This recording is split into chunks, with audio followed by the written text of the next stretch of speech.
The police officer is looking confused. Huh? Where is Owen? He's right here. This is Owen. I am Ian, a 42-year-old unsuccessful comic artist. I have a wife who is 2 years younger. Our household runs thanks to my wife earning a steady income. We couldn't make ends meet on my income alone. I feel truly sorry. I struggle to get contracts with publishers, and even when I post my comic on social media, my follower count hardly grows. I've thought about starting a part-time job, but who would hire a middle-aged guy like me? Today, I was pondering this while drawing comics. Just then, the intercom rang. Yes? I saw a police officer standing there, with a man in a suit behind him. Wondering what this serious atmosphere was about, I opened the door. The police officer showed me a document. Owen is your son, right?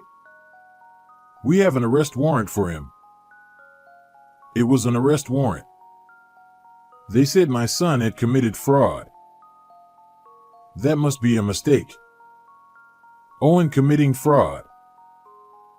When I listened, I learned that Owen had swindled $300,000. That can't be true. I was filled with disbelief. The suddenness of it made my stomach hurt.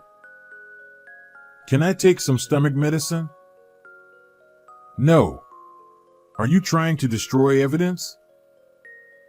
I'm not. Besides, there's no evidence to destroy since there was no fraud. I forcibly went back to the kitchen and took my stomach medicine. I called out to Owen in the back room, but he didn't respond. When I returned to the entrance, the police officer looked suspicious. You haven't been in contact with Owen, have you? Trying to help him escape is pointless. I haven't. Are there many victims? Well, it's $300,000. Owen seems to be quite the smooth talker. Everyone trusted him and handed over their money. I see. Everyone believed Owen's words. Now, your son will go to trial, but if you pay some money beforehand, his sentence can be lightened. The police officer was asking me to pay money for Owen. How much? There's no fixed amount for these things, but people usually pay around $100,000. How much can you pay? I can't pay $100,000. I might be able to take some from our savings. Why not sell this house? It looks like a new condo. If we sold the house, we'd have nowhere to live. My parents live far away, and I can't rely on my elderly parents. While I remained silent, the police officer grew impatient. It's for your son. Don't you care about him? It's not that. At that moment, a rattling noise came from the back. What's that noise? Is Owen there? Yes, he is. Just a moment, I'll bring him. I went to the room where Owen was and brought him to the entrance. The police officer looked bewildered. Huh? Where is Owen? Right here. I pointed to the cage I had brought. Inside was a white hamster. This is Owen. Owen looked around curiously and then started running on his wheel again. Don't lie. You could be charged with perjury. I'm telling the truth. This is my son, Owen. My wife and I couldn't have children, so we raised him as our son. How dare you mock the police? Bring out Owen immediately. I'm telling you, this is Owen. After a while of arguing, the police officers still didn't believe me. As I was troubled, Willow came home.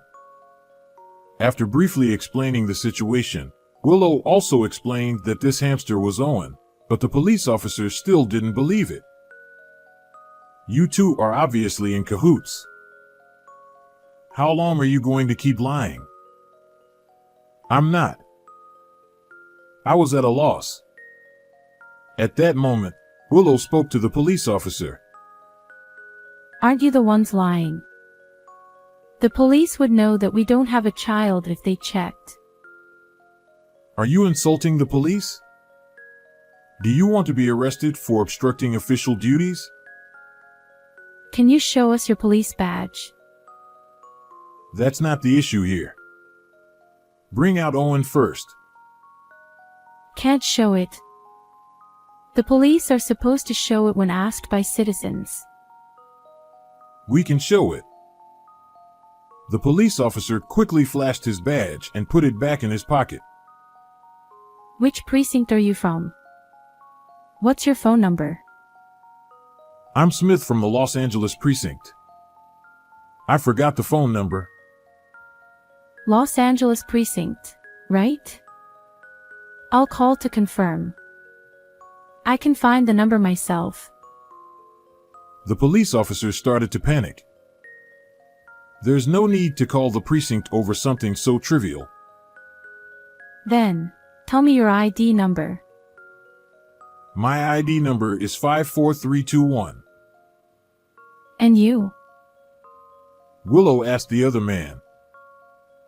I'm 23456. That's strange. ID numbers are supposed to be 7 digits long. We were recently transferred, so we haven't memorized them yet. Yes, same year. We just got them. ID numbers don't change. And no police officer would fail to answer immediately. Willow laughed. Police officers are supposed to know their ID numbers by heart and can answer immediately when asked. Knowing that people might impersonate police, it's a good idea to ask for ID numbers. That's not true. Police officers are human too. The officer kept making poor excuses. Just then, our elderly neighbor walked by. Oh, Owen, long time no see. When the neighbor called to Owen, the hamster, well acquainted with her, made a squeaky noise. Seeing this, the police officer asked, "Is this hamster really Owen?" Yes, of course. He's Ian and Willow's beloved son. After the neighbor left, the two fake police officers were clearly flustered. Naming a pet like a human. It's not that unusual. Besides, Owen is our family, not just a pet. Though they might think it's confusing, people can name their pets whatever they like. Panicking, the two realized they were in trouble. We must have the wrong person. Sorry for the trouble. They tried to salute and leave, but Willow pressed them further. It's not a mistake. The arrest warrant had our address. You were trying to scam us, right? You're imagining things. We wouldn't do that. Can you give me your gun number? No need for that. That's a clear violation. Police officers are supposed to know and provide their gun numbers when asked. If they don't, it's almost always a scam. Unable to take it anymore, the man in the suit tried to run. Just then, real police officers arrived. The two fake officers were promptly arrested. Willow saluted them with a loud voice. Thank you very much. The real officers returned the salute. Seeing this, the fake officers murmured, "Really? What on earth?" Willow said, I can answer my ID and gun number immediately. The fake officers turned pale. Yes, Willow is a police officer. When I went to take stomach medicine, I called her. She contacted the precinct and came home first. The criminals were safely taken away. I collapsed from the relief. Are you okay? I'm so glad you're safe, Ian. Willow pulled me up by the hand. Willow, you were amazing. Right? Tell me more. She laughed heartily with her hands on her hips. She's a reliable wife. I couldn't have managed this alone. Later, it was revealed that the two perpetrators were part of a large fraud group. Other members were also arrested one after another, eventually leading to the capture of the higher-ups. I was supposed to receive a letter of appreciation, but all I did was call Willow. I wondered if it was really okay. It's fine. Thanks to your call, Ian. The group was caught. Willow said. I decided to accept the letter of appreciation. The news of an unsuccessful comic artist like me receiving a letter of appreciation made it to online news, and then I started getting job offers. When I began writing a comic modeled on Owen, it became a huge hit. It was adapted into an anime and merchandise, becoming increasingly popular, and I quickly became a famous person. However, I haven't forgotten that my current life is thanks to Willow and the police officers who came to help. From now on, I will cherish and enjoy my life with Willow and Owen. Thank you for watching until the end. How did you like this story? Subscribing to the channel would be a great encouragement for our production. See you in the next video. Don't look for me. I want to be free. One day when I got home, I found this note and a divorce paper on the living room table. What does this mean? What's happening? I was confused and called my husband. He answered after a few rings. What do you want? I could tell from his voice that he was in a foul mood. I just got home and found this note and the divorce papers. What is this all about? It's exactly what it looks like. If I could understand just by looking, I wouldn't be asking. I'm fed up with you. Suddenly, he yelled into the phone. You're always tying me down. Can't you trust me at all? I've done so much for you. Tying you down? I haven't done anything like that. I hate that you don't even realize it. Oh, and I took the money from the house as compensation. What? Panicking, I checked the safe. As he said, the $5,000 I had set aside for recent plumbing repairs was gone. I was stunned by his unbelievable behavior. Moreover, he claimed I was tying him down, but we are both full-time employees, leading such busy lives that I hardly have time to restrict him. It's not uncommon for us to end the day without even having a proper conversation. Talking over the phone won't solve this. Please come home. No way! I'm going to enjoy my freedom. Wait, please. Ignoring my plea, he hung up the phone. As I stood in the living room in a daze with my smartphone in hand, the doorbell suddenly rang. The sound echoed loudly through the empty house. Yes. Wondering who it could be at a time like this, I looked at the intercom screen and saw my mother-in-law standing there. Nancy, can I come in for a moment? She looked angry and entered the house before I could invite her in. Jason just called me. He said he was leaving this house for a while. What did you do to him? What? I was startled that my husband, who had left a note and disappeared, would call his mother. She glared at me as if I were her worst enemy. What exactly did Jason say? He said he's fed up with you. And he told me all about you. You're always out having fun instead of doing housework, aren't you? No, that's not true. It's true that I don't do much housework, but that's because I have a job. Before we got married, Jason and I talked about this thoroughly, and we both agreed on it. We'll both work hard and save money for a while. We'll think about kids and the house later. Jason did say that. We also promised to share the housework, but he never helped once. I would manage to do the minimum chores in my spare time. I tried to explain this to my mother-in-law, but before I could open my mouth, she opened the balcony door without asking. You left the laundry hanging out until this hour. And what's with this flashy underwear? Are you cheating on my son? No, I'm not. Then why are you wearing these? My precious son. How dare you? She hysterically yelled and grabbed my underwear from the drying rack, throwing it at me. You haven't even cleaned properly.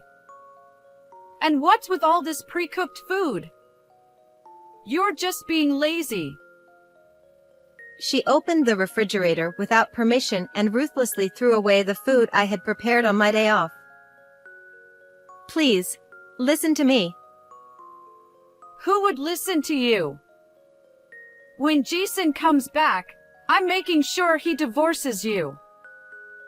And be prepared for alimony. With that, she left. I was left in shock by her cruel words and actions. I'm so tired of this. How did it come to this? When we were dating, my husband was so kind and caring. Despite feeling drained by my mother-in-law's sudden visit, I couldn't just leave things as they were. I took a deep breath and called my husband again. Jason, please come home. Shut up! Don't look for me! I'm not answering any more calls. But Don't bother messaging either. Goodbye. his cold voice left me speechless as he hung up. Sitting there in a daze, I began to remember something that happened in the past. It was about a year ago. Jason is cheating? I had run to my in-laws' house in tears. My own family lived far away, my father had passed away, and my mother was too ill to rely on. The only place I could turn to was my in-laws. Yes. What should I do? When my husband's affair was discovered, he didn't apologize. Men cheat. But they always come back to their wives in the end. So it's no big deal. He had said, nonchalantly. Feeling desperate, I had sought help from my mother-in-law, but she said, That must have been tough. But you know, Nancy, men cheat. What? She was echoing my husband's words. I went through tough times too. But my husband eventually came back to me. That's just how men are. So stand tall. That's. Or maybe Jason's cheating is partly your fault. Her gaze hardened, and I recoiled under her stare. Maybe this is happening because you're not at home to take care of the family. But Jason agreed to both of us working. That's a lie. Jason always said he wanted you to be a housewife. He did? My husband had never complained about me working.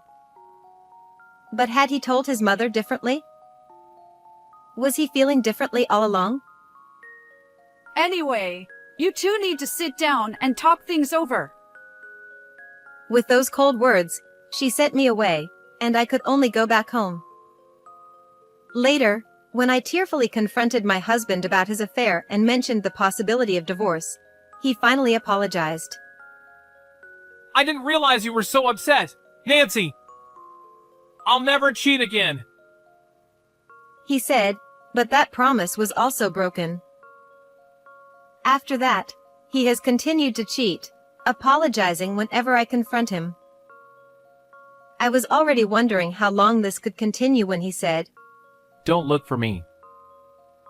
"This is a good opportunity." I murmured, and started moving towards a conclusion. A month after my husband disappeared, I was in a certain place when I received a call from him. It's been a while, Jason. How have you been?" Since that day, I hadn't contacted him once, as he had asked. How have I been? Why didn't you look for me? He sounded annoyed, and I could barely suppress my laughter. Why? Because we're strangers now. What? You left the divorce papers behind when you left, remember? I submitted them to the city hall that very day. What? His scream was so loud that I had to hold the phone away from my ear. Calm down. Don't yell out of nowhere. You submitted the divorce papers?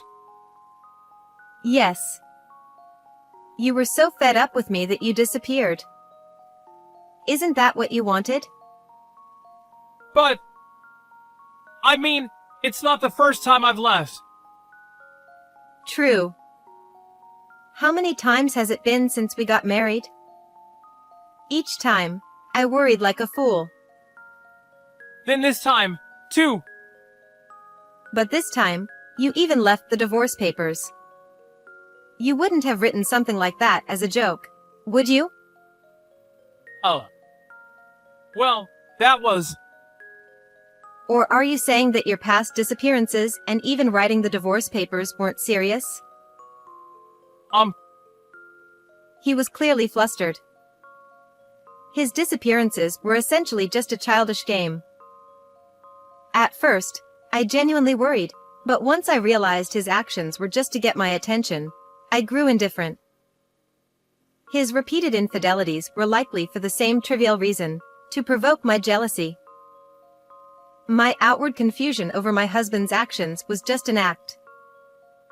During his latest disappearance, he told my mother-in-law strange things over the phone, causing her to storm into our home. I had to pretend to be flustered. But while I played the role of the long-suffering wife enduring her husband's antics, I was secretly preparing to file for divorce and move out. Oh, and by the way, I've moved out of the house. I sent all your belongings to your parents' house, cash on delivery. By now, your mother must be quite surprised by all the packages. What? You did that without my permission? Without your permission? That's funny. I was the one renting that apartment. In fact, the house we lived in was rented under my name, and I paid all the bills. In return, my husband promised to save his income for a future home, but that money likely went towards his affairs. But that house was mine too! How could you just move out? You abandoned the house when you disappeared. Is there a problem? Of course there's a problem! Where are you now? Why would I tell you? We're strangers now. When my husband left the divorce papers and disappeared, I saw it as an opportunity. I immediately filed the papers and contacted my strong brother and dependable sister. My brother swiftly handled the moving preparations, and my sister, who works in real estate, found me the perfect place, which I quickly rented. My husband had no idea, but I had been preparing for this moment for a long time, so everything went smoothly. I was now living in a small, single-occupancy apartment far from the house I had left behind. It had a secure entry system, making it safe, and it was well outside my husband's usual haunts, so he wouldn't easily find me. Are you serious? Are you really leaving me? My husband's voice came weakly through the phone. I'm not leaving you. I already left. I'm completely fed up with you. I swear, I won't disappear again. I promise. It's too late for that. I'll stop fooling around too. I just wanted to make you jealous, but losing you completely. Ah, so your infidelities were for that reason, too. Aw, He regretted slipping up, but his affairs didn't matter to me anymore. I used to hate you more than anyone in this world, but now I don't even care. I'm sorry. My honest words left him speechless. you can't be serious? Why would I lie? Wait, please. Let's talk this through. I asked to talk many times, but you refused. There's nothing left to discuss. This call is just a waste of time. Please, Nancy. I love you. Well, that's your problem. I don't feel anything for you. And with that, I hung up. There was no reason to talk to my husband, my ex-husband, any further, so I blocked his number. Finally, I'm free.